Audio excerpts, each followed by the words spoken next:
ഈ മാസം 4-ന് ഡൽഹിയിൽ കൊച്ചുമകന്റെ വിവാഹത്തിൽ പങ്കെടുത്ത് ബംഗളൂരുവിലേക്ക് മടങ്ങുമ്പോഴാണ് 82-കാരിയായ വയോധികയോട് എയർ ഇന്ത്യയുടെ ക്രൂരത ഉണ്ടായത്.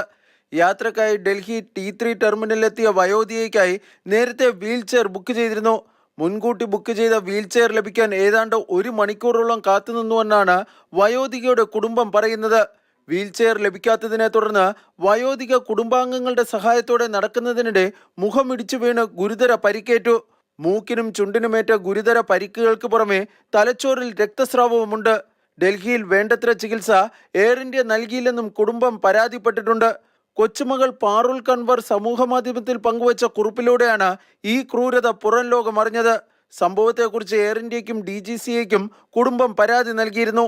ഇതിനിടെ സംഭവത്തെക്കുറിച്ച് വിശദീകരണവുമായി എയർ ഇന്ത്യ രംഗത്തെത്തി. വയോധികയുടെ കുടുംബം വളരെ വൈകിയാണ് വിമാനത്താവളത്തിലെത്തിയത്. ആ സമയം വലിയ തിരക്കായതിനാലാണ് വീൽ ചെയർ ലഭ്യമാക്കാൻ കഴിയാത്തതെന്നാണ് എയർ ഇന്ത്യയുടെ വിശദീകരണം. അതേസമയം ചികിത്സാ സഹായം നൽകിയില്ലെന്ന ആരോപണം തെറ്റാണെന്നും എയർ ഇന്ത്യ അവകാശപ്പെട്ടു. മാതൃഭൂമി ന്യൂസ്, ഡൽഹി.